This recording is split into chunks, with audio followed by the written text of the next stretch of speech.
What is up, fellow Soulking players? Vaelek here. Today's video is not really something I've done before. This is more of a rant, or more of a requested type of video that I've been getting a lot from people.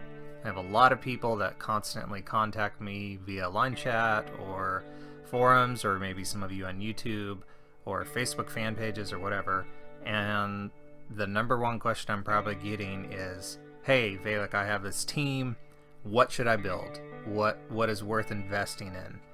That's a really big question, and I understand people want a lot of specific feedback and reasonings for that feedback. So it's not a bad question, it's so much that people aren't willing or able to do the amount of research based on the information they've been given through third-party websites or in-game information to make a rational decision. So what are they wanting to do?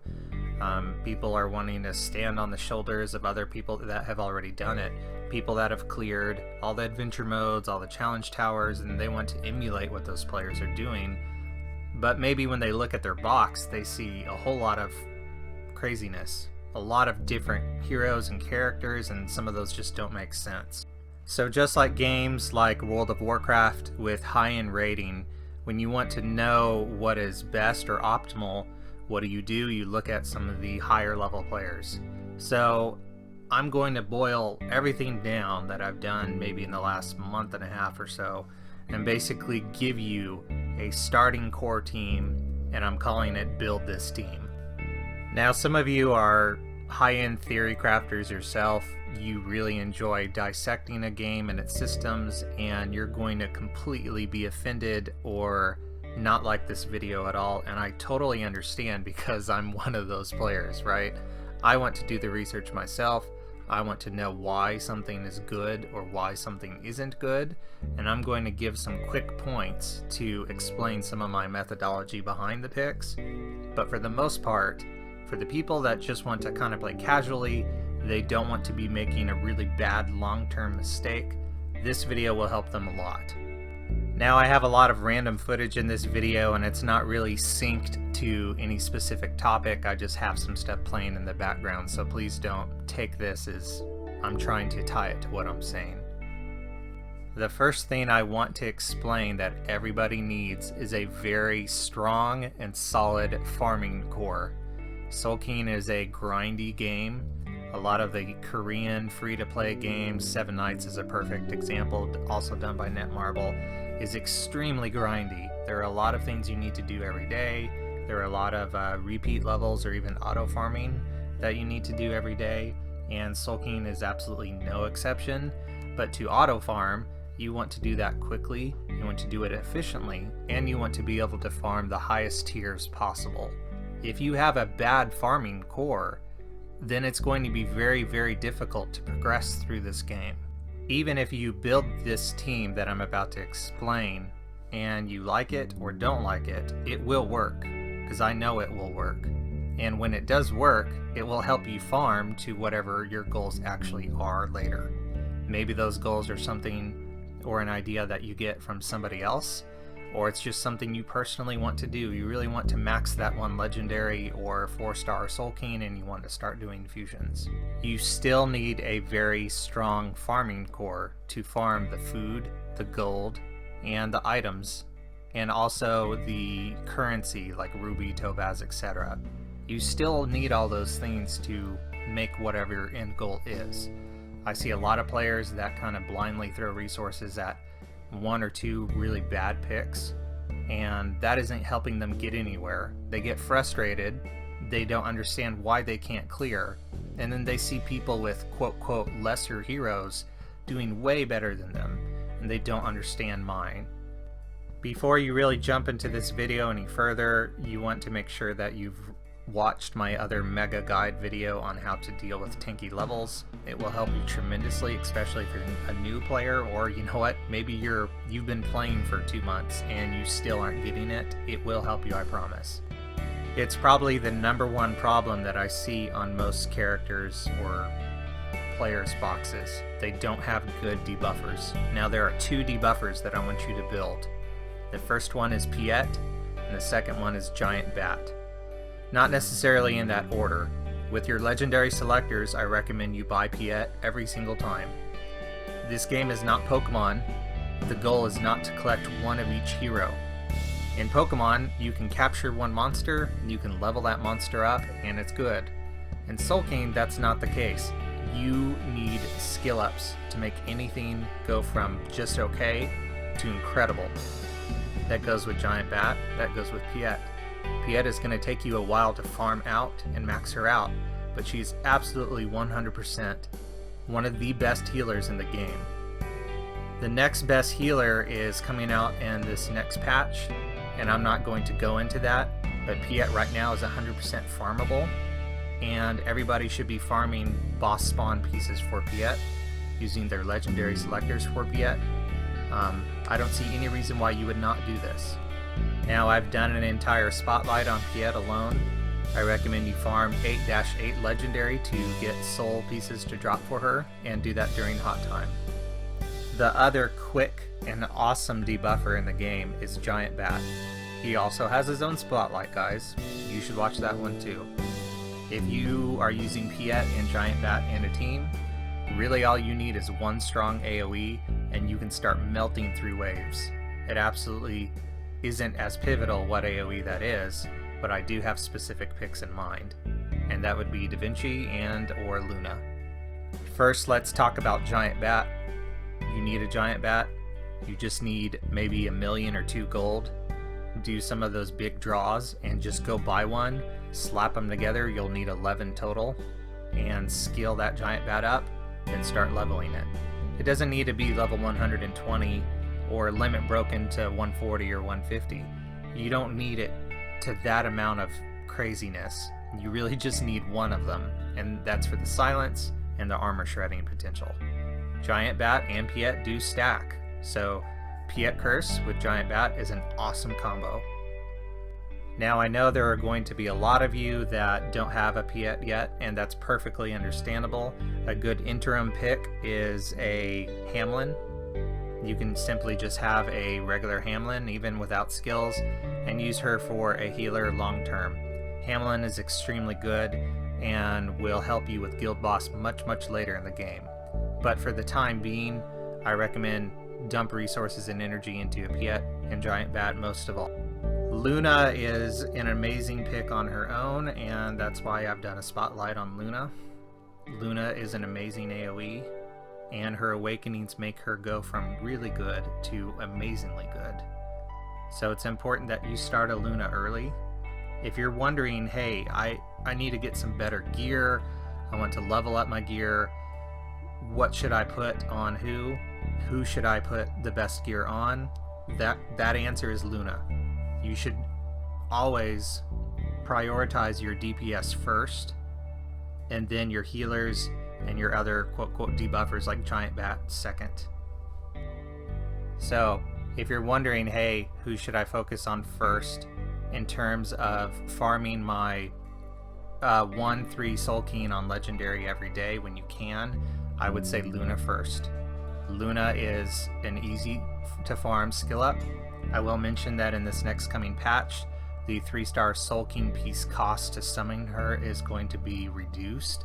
So if you can hold off another week, it's probably a good idea. So we have our Piet, we have our Giant Bat, we have our Luna. What is that fourth pick? A lot of you will see me using Da Vinci as a quote tank. The reason being is Luna's leader skill is really bad. You don't want to use Luna as a leader skill, but you do still want a leader skill that's going to be a good thing, right? So Da Vinci has the best leader skill in the game, questionably, depending on what you're doing. Even a Da Vinci with no skill ups, but leveled up, will work as a makeshift tank. If you curse with Piet, it's going to vastly reduce the amount of incoming damage going onto your Da Vinci. Keep in mind that Doll's Curse reduces the amount of damage output coming from your enemies. On Ear Shatter with Giant Bat, that is just going to reduce armor levels. So you have your Da Vinci as a makeshift tank. Some people would prefer to use a real tank, like an Edward, maybe a Darwin, although I hate Darwin personally. or even a Jules. Now Jules is questionably the best tank in the game in my personal opinion right now. She's amazing at PvP, she's amazing at auto farming, especially because the AI likes to spam that 1 mana shield, and that'll just prevent your guys from dying. Unfortunately, Jules is not able to be farmed until Legendary 10-10, and as a lot of you know, that is not an easy level to do. So having Jules as an early tank to invest in is not that easy of a thing to do unless you're buying her randomly from the shop for gold. So there is your recommended farming team: Bat, Luna, Piet, and Da Vinci. I have spotlights on all 4 of them. You should watch spotlights for all 4 of them. For passives, very quickly, Luna double energy regeneration, Piet double mana regeneration, Da Vinci double mana regeneration, and for Giant Bat, I recommend 1 cooldown reduction and 1 mana regeneration. The cooldown reduction for ranged comes off a Thunderstorm. That's a little bit tricky to farm, but you can farm one out with boss pieces pretty easily. It's important that you have this, and it's important that you have a good cooldown reduction shield as well, and I cover that in the spotlight. The reason why this is so incredibly important, because when the AI sees 1 mana skills that are able for use, it will spam them. So Giant Bat will silence over and over, and he'll keep that armor shred up over and over. This will help tons with auto farming and just make the run that much safer. So you have your 4-man auto farm team, your adventure clear team. This also works extremely well in Challenge Tower, and it'll help you do maximum tier for coup farming, for legendary soul piece farming every day, and it will help tremendously in just about any other mode. Guild Boss is a totally different animal, so this team is not going to do well in Guild Boss, but it doesn't matter because you're not going to be able to farm and progress through the game quickly.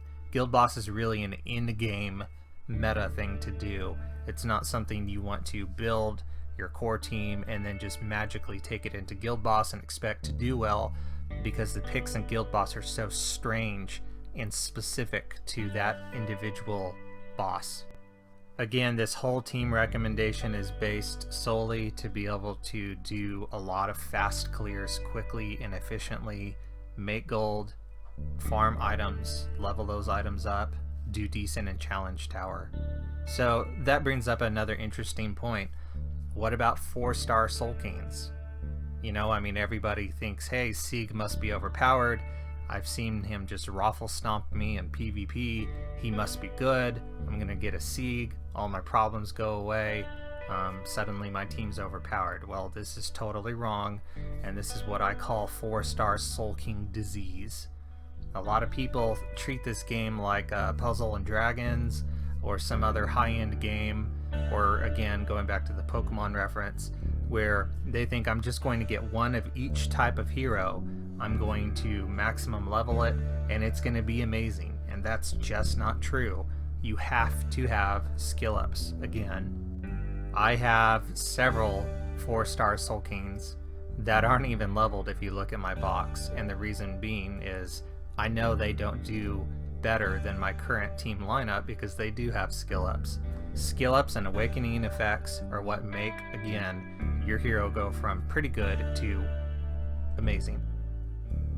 I'm going to get this question a lot anyway, so I'm going to just answer it and give you my blunt, honest opinion. People want to know, hey, I have my 4-star Soulking selector. If you guys want to play Pokemon and collect all the 4-star Soulkings, great. I think that's stupid. I think you should focus on one.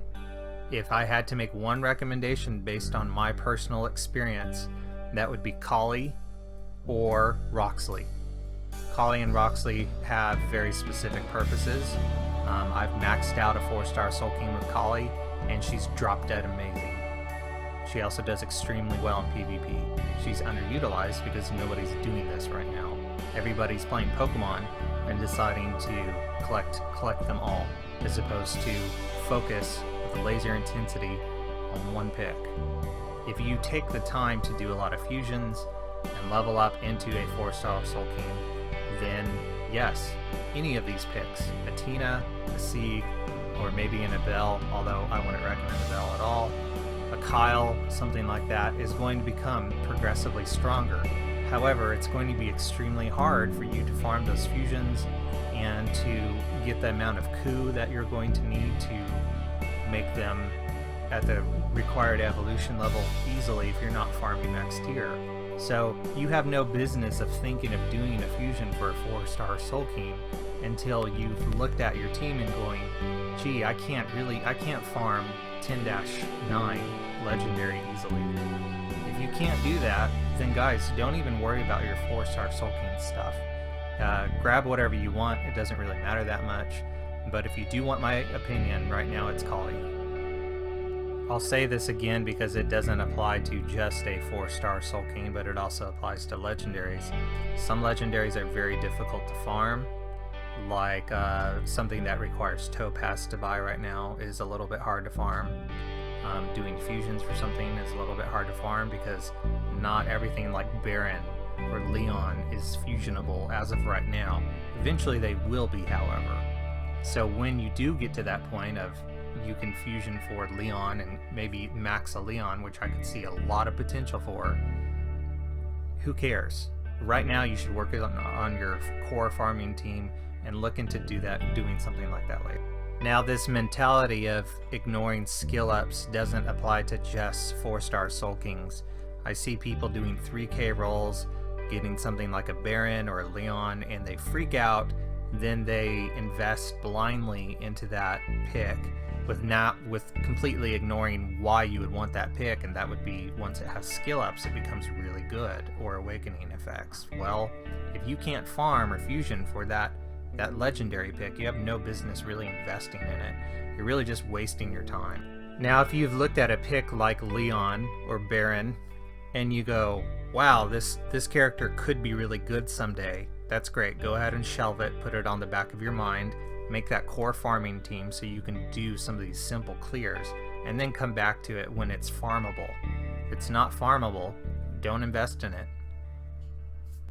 Now, there's going to be a lot of you that are offended by this, and frankly, I don't care, because I'm trying to help everybody progress through the game, and I keep seeing the same problems and the same questions over and over again. This game is going to take an adjustment of your mindset, and if you're not willing to do that, then keep doing what you're doing, and when you're frustrated, then come back and watch this video again, and it will help. Obviously, this game is evolving constantly. We're getting new content, and anything I say now is probably completely out of date in 3 months. The basics of this video, though, are still going to help you.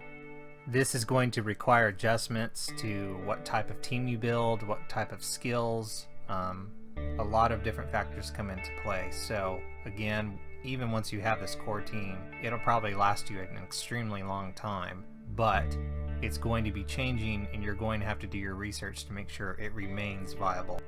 I want to wrap this up with a rough explanation of why this team should be built specifically, and that is speed. If you're doing auto farm during hot time, or you're doing attended farm during hot time, attended is always going to be faster and better because you're going to know exactly what skills to use in what order in order to get the runs clear just as fast as possible, and that's great. To give you a real concrete example of what I can do with some of my high-end farming teams, if I play attended on 10-9 legendary right now and I sell all the weapons, I can achieve between 2 to 3 million gold in one hot time session of 2 hours. This is why I think it's absolutely ludicrous to buy gold in this game, because once you have that core farming team, you can just go farm that up pretty quickly. Gold is extremely important in this game. You can sell food for gold, you can sell weapons for gold. Anything you can do to make your gold reserves go higher should be reinvested into your characters. Weapons are also a good avenue of supporting your characters and making them stronger. You can enhance or refine, and a lot of that is pretty self-explanatory. I'll do a video on that at some point. But for the most part, you need that gold. And a lot of people seem to be broke all the time. They think, wow, this game's rigged, it's almost impossible to get the amount of gold that I want to use. Well, if you can farm really well and you have a good core farming team, you're going to do better in all aspects of the game. And gold is a huge resource and a huge metric of measurement to understand how to advance in certain areas of this game. That wraps it up for this video, guys. Thanks for listening. I know this video wasn't like my other spotlights or guides. This is really just to provide a specific general answer to just about everybody that's asking me the same thing over and over, so I can help as many people as I possibly can in one 20-minute session or so. As always, like, share, subscribe, and I appreciate comments. If you have a quick question in comments, I usually get to all of them. If it's a, hey Vaelek, here's my box, what do I build? You know, I can help you out a little bit, but again, it's very hard to get to everybody. We also have a line chat group. If you are on line chat and you don't have it, I strongly recommend you get it. My ID in line is Vaelek. There is no SK in it. We started this group called Torvis Tips. Torvis is the guild I run, and we're the top PvE, I guess, rating or endgame guild right now in our region. And we wanted a way to be able to help educate other people instantly via chat and have somebody get an answer fairly quickly from a lot of other veterans that have done everything. So that's a really good resource for you looking to find a quick answer specifically and get some feedback on what's going on or what you're doing that may be wrong, or maybe you're in the right direction, you just need some confirmation on that. So check out that resource. Again, thanks for watching, and we'll talk to you later. Phenomena. Phenomena. Phenomena.